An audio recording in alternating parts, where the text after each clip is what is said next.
Hi, this is Dr. Stephen from Outclick Magazine. Today we welcome Yaniv Cohen, professional chef from Israel, now living in Miami. We're going to welcome him to the program here in a moment, but right now we've got a video to show for you.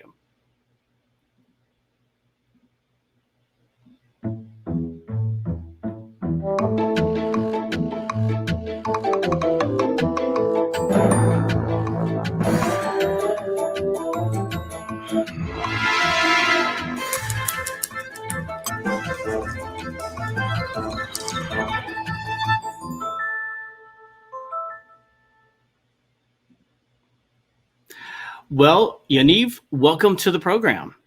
Thank you. Hello. You are also known as the Spice Detective. Yes. You are from Israel. How long have you been here in the States? I've been in the States 20 years ago. I moved here about 20 years ago, first to New York, and then I moved down to Miami. Okay. I had the wonderful opportunity of going to Jerusalem and Tel Aviv in Israel this past December and January. It was an awesome, amazing trip of a lifetime. I walked the Via Dolorosa, saw where they believe the three crosses were. It was an absolute amazing trip. I was told Tel Aviv was much like Miami, and it did have very much Miami feel. Tell us about some of your favorite places to go in Israel and why someone should go. I know why someone should go because I went. Tell us why someone should visit Israel. So, one of my favorite places is Jaffa. So Jaffa is right outside of Tel Aviv. It's on the water. It's one of the oldest port cities in Israel. That's why I named my restaurant Jaffa. What I love about Jaffa is the history and the mixture of cultures. So you have Jews, Christians, and Muslims all living together in this beautiful old town on a little hill overlooking Tel Aviv and the Mediterranean Sea. The way that the old and the new come together in that little town is just beautiful. So you have your old shops next to like the most modern boutiques by young Israeli artists and young Muslim artists. You have very old restaurants, and then you have the very new restaurant where everybody's going, all the hip youngsters. And so it's just a nice mixture. It really represents Israel in many ways. Of course, there's the flea market there, and then there's the spice market, which I love. And you can just get lost in those little alleys going up the little hill and down to the port. It has a lot of history and it has a lot of character, and you can smell the ocean, you can smell the coffee, you can smell the spices. It's like my first stop every time I go to visit my family. Of course, it's not the only place that I love. I mean, Jerusalem is incredible, and it's a must see. It's such an important spiritual city for so many people around the world. Tel Aviv is very hip and young, and it's like gay friendly, and it's like restaurants and like bars. And then you can go to the north. You can go to Haifa or Accra, which is also a beautiful old town. There's so much. Israel is very, very small. You can drive from north to south in like 6 hours. To put it into perspective, Florida is about 7 or 8 times the size of Israel. So even though it's very small, there's so much culture, so much to see, so much history, so much food to experience, and so many important places, for humanity where everything started. So it's like I can talk about it the whole day, but it's a very special place to visit, for everyone. I know when I went, I felt like I ate from the time I got up to the time I went to bed. The food was just amazing, and all the different types of food. Like I said, what they call the Jerusalem experience, of the emotional part of what was there, and how that slice of time has impacted every culture since then.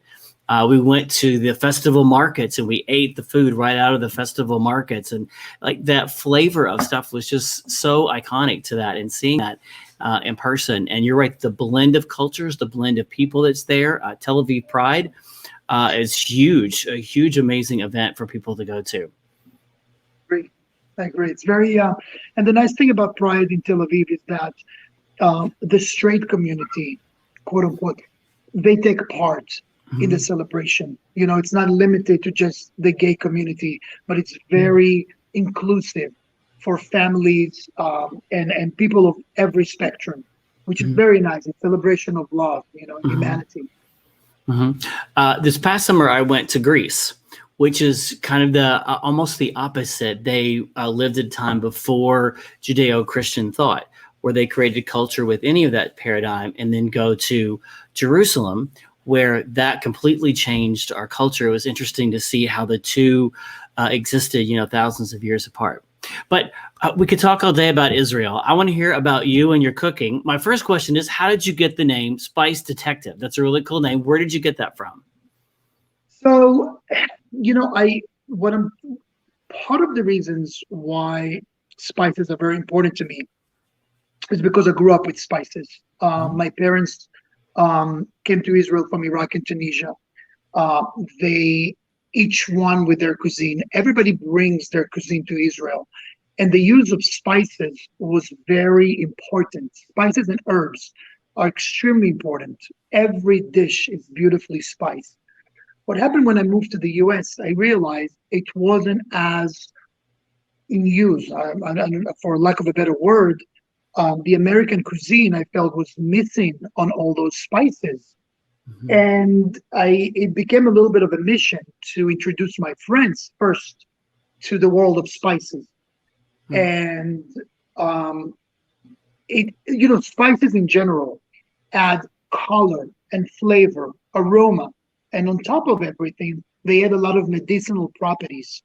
So I wanted people to also have the knowledge when it comes to what spices can do for you health wise. You know, Mhm. the anti inflammatory properties of turmeric, which now most people talk about, but it was nobody talked about it 10 years ago. Um, and just like turmeric, every other spice has micronutrients and minerals and, vitamins. So I wanted people to explore the flavors and the aromas and the beauty of spices, and also understand that there is a whole benefit, a whole spectrum of benefits of using spices in your everyday cuisine. So that's how the spice detective came to be, almost helping people to unlock or decode the beauty and the health of spices. Mm, mm. Arthur's putting up there, you've got a section on your website that describes all the different spices. And I think for a professional chef like you, there's a certain amount of science, but it's also a lot of intuition that you've developed of how you can blend those flavors together that someone like me who does not cook cannot do as well. Can you even begin to describe what it's like to intuitively put spices together and what's going to be bad and what's going to be good? Well, And that's a hard question because it's so intuitive for you. we'll need to take a little course. But what I did, lucky enough to partner with a book publisher. Okay. They partner with a lot of different chefs, and they Mm-hmm. didn't have anybody that spoke um, about spices. So it the publisher is Page Street Publishing out of Massachusetts, Okay. and what we created was a book with 15 different spices that Mm-hmm. I use in my cuisine, spices and spice mixes, because many times you'll see that you don't just use one spice in a dish, but you Mm-hmm. actually combine it with other spices to enhance and complement, Mm-hmm. those the flavors. So we created a book called My Spice Kitchen. It's a spice guide and a Okay. cookbook. So Okay. a lot of cookbooks divide their books into appetizers, main course, desserts, drinks, for instance. What Okay. we decided to do is divide the book into spice chapters. Each Okay. chapter is dedicated to one spice. So it's a little intro, a little bit of history about the spice, the flavors, and also it gives you about anywhere from 4 to 6 recipes. Sweet, savory, um, to make any cook or any beginner feel more comfortable with those spices. So you Mhm. start experimenting with the spice, get familiarized with the spice, see what works, together, and then people will feel more comfortable to do their own thing, would make their own fusions. Hmm. So the book is really, you know, going back to your question, the book is about how do you learn to mix spices and flavors. So, Hmm. like everything else, food is a matter of taste. Not everybody's going to love every spice, and some spices are an acquired taste. Um, so, I always recommend start small. When if you're not familiar with turmeric and its flavor, its aroma, start by adding a little bit to your soup, to your stew, to your roasted vegetables, Hmm. and explore. Let the flavors and the aromas you know play on your palate as you get more comfortable, and your senses are going to appreciate it, and then and then you can grow with it. You know what I mean? Hmm. It's like parmesan. The first time I smelled parmesan, it smelled like feet. And, but I cannot have pasta without parmesan anymore. So that was on my first trip to Italy many, many, many Right. years ago. Okay. So some things are acquired, and the more you play with those spices, the more you can appreciate them, and the more your body will absorb the nutrients. For instance, turmeric. The best way to eat turmeric is with the presence of some type of pepper. It can be black pepper, red pepper. There's a property in pepper that makes the turmeric bioavailability for the body 100% more. It increases it by 100%. So that's something people need to learn. If you just eat turmeric without pepper, some type of a pepper, it is not as effective. So even when you buy a turmeric pill, it says pepper properties. I think it's called. It's a very difficult word. I can look it up, but it's a specific property in peppers. So that just to show you that how the old, um, ancient civilizations knew it. Because if you look at the Indian cuisine, they use turmeric a lot. But what do they use? They use spices, and it's a little spicy, meaning most of the turmeric dishes in the Indian cuisine would be a little bit on the spicier side, which makes the turmeric that much more potent. So again, we can go on and on, as you can Hmm. imagine, but it's a very interesting concept. How the hottest uh, the cultures who lived in the hottest climate use the most spices, because spices are also very antiviral and antibacterial. It was a way to preserve food, not just to add flavor. And all goes back down to how spices can also fight germs within our bodies as well. Hmm. Hmm. The I research is still there. I play the piano, but I play completely by music and not by ear. I also don't write music. So to me, that's kind of like following a recipe. I get the music and follow the recipe. And you play by ear, and you also compose music, which is the equivalent of cooking. You can create and do that. So I'm envious of people who can create and create like that. But I like your advice about taking the spices and putting it in the soup or in potatoes or something, because you're training your palate. I've never thought about doing that. I learned something already about training your palate and your senses to learn each one and mixing it together. I've never actually done that, so that's good advice. What's some other advice to you have for someone who I always say have to have a recipe to make ice, to who's starting out? What are some other things like that? That's some concrete things they could do to learn. Because you do cooking shows. We're going to talk about that and some cooking classes. What are some other things that people can do?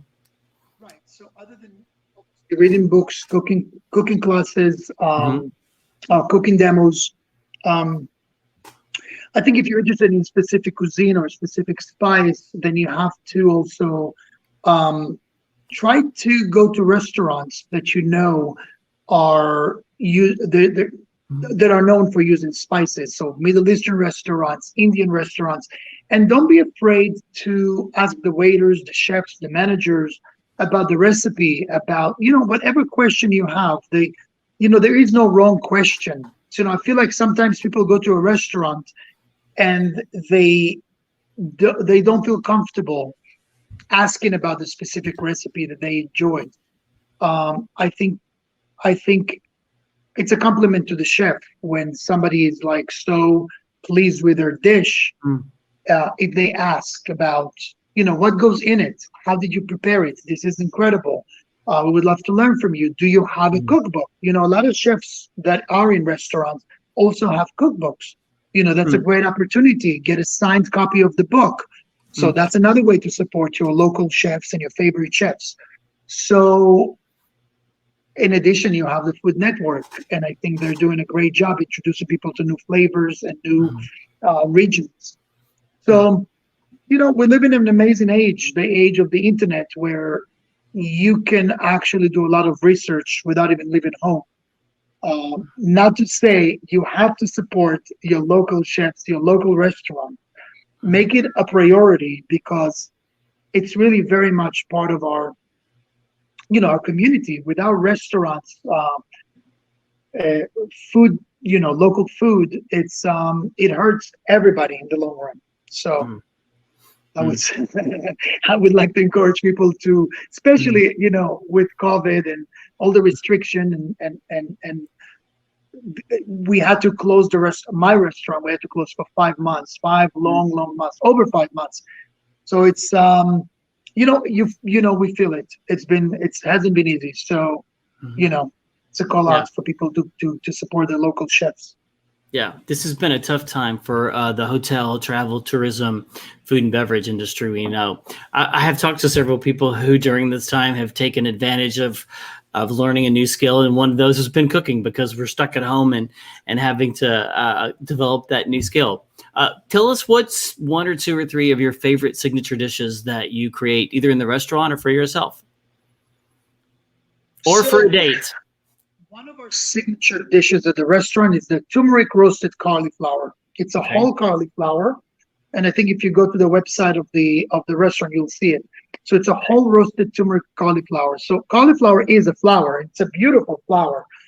So we serve it whole, and I drizzle it with tahini sauce, which is a staple of Middle Eastern cuisine. It's made of sesame.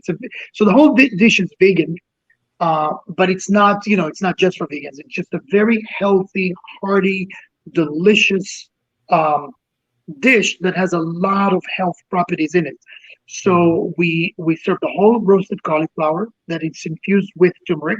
I drizzle Mhm. it with a tahini sauce, which is made of sesame, and it's very rich in calcium and good fats. And then we finish it with a cilantro salsa, which has a little bit of cumin, garlic, cilantro, and olive oil.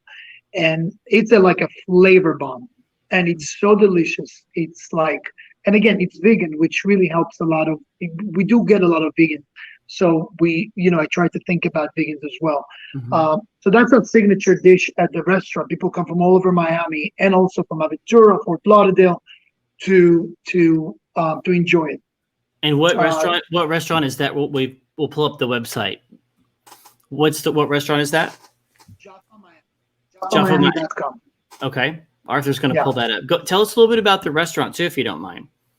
So right now we are in a very beautiful food hall in the design district of Miami. It's where all the designers have their Mhm. boutiques. It's a beautiful area, and we have on the second floor we have a place. It's called Mia Market, MIA Market, uh, and I serve mostly Israeli and Mediterranean cuisine.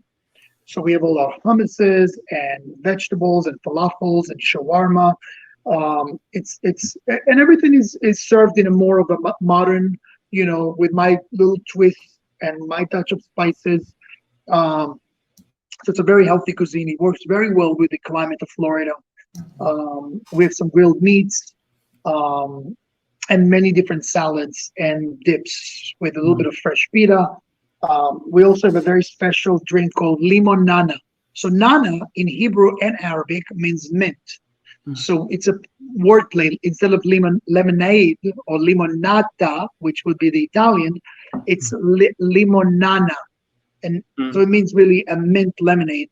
But we mix it together with some ice, and it's just like a slushy that has lots of fresh mint and lots of lemon, and it's absolutely refreshing. Mm. So our next step is to actually to expand, and we are expanding to Hollandale Beach, which will Okay. be right between Hollywood and Aventura, and it's going to be a full sit-down restaurant. So we'll have a bigger menu, a more of a holistic experience. We'll be in charge of the entertainment, the music. Um, we'll have different wines from the Mediterranean, Israeli wine, Greek wines, Italian wines, of course.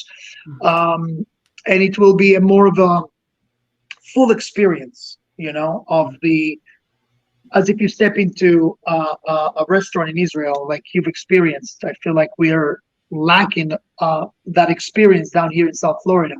So I Mm. hope to bring that to our customers. Mm.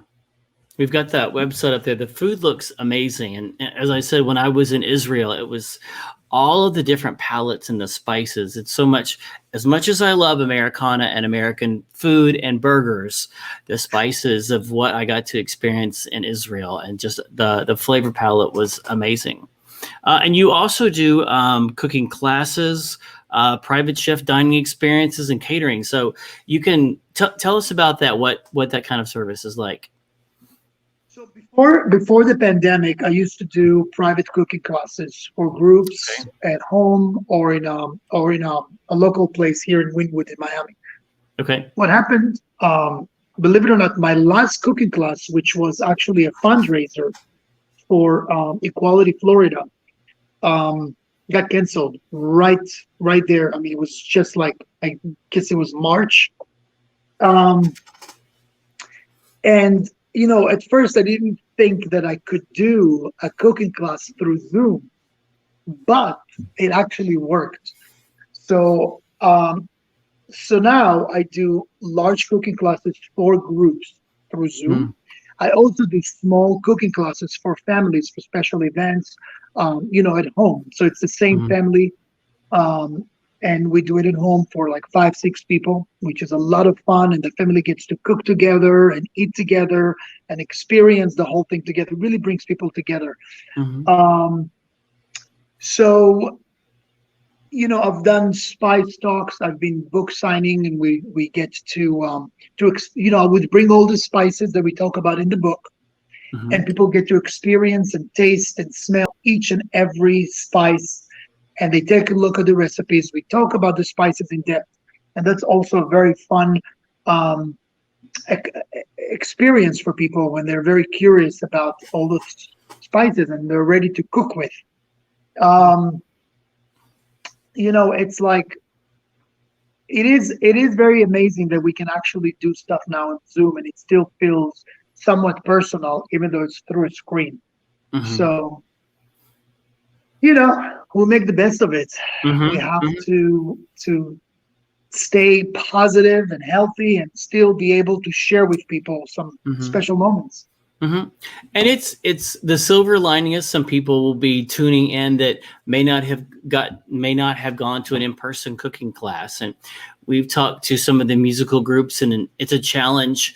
They haven't been able to, the choirs and things haven't performed, but we talked to Master Chorale, and instead of having 150, their virtual choir had 450 people from around the world. So some things have really changed, and no, it's not the same watching a virtual choir, but the expansion of what they've had, and that content will live online forever. So the cooking classes that you're creating now will live online forever, and people will be able to share and use that content in other ways. So we're developing some new ways, and it's forcing us to think of ways to create content in a blended educational format. So we have to think in terms of this is an opportunity. It's not just a limitation. So we've really enjoyed talking. Absolutely. We've really enjoyed talking to you. I've already learned a couple of skills about cooking that I'm anxious to try out. We need to. Everyone should come down to the restaurant and eat. And we look forward to the new one opening. So is there anything else you wanted to share that I didn't cover? No, I think we covered a lot. I think Mhm. I'm so happy that you bring some of the knowledge to your viewers. I'm very happy to share, and I'm very happy that you invited me on your show. So thank you very much. I mean, and if people want to learn more, I mean, they can direct message on Instagram. They can visit our website. Um, any questions at all, just let me know. And if anybody wants a spice class or a cooking class, they can reach out, whether it's on Zoom or in person for a small group. Very happy. That was my mission. Like I said, was to teach people about the beautiful world of spices and herbs and how they can add to your health. What you eat, is who you are. So Mm. thank you for this beautiful opportunity. You're welcome. Thank you. Arthur's got your website up there. It's thespicedetective.com. And then we'll put your other social media up there again. Your Instagram and your YouTube. If you just search The Spice Detective is the easy way to find it. We've chatted with you on Instagram, so you're very responsive to that. So, well, again, thank you. It's been fun talking to you. I wish I could smell the spices right now, but we look forward to doing that in person. And if you'd like Thank to you. say, thank you. If you'd like to stay updated on our information, you can text OCQ to 22828. Everyone stay safe, have fun, and now you've got some fun cooking skills of your own.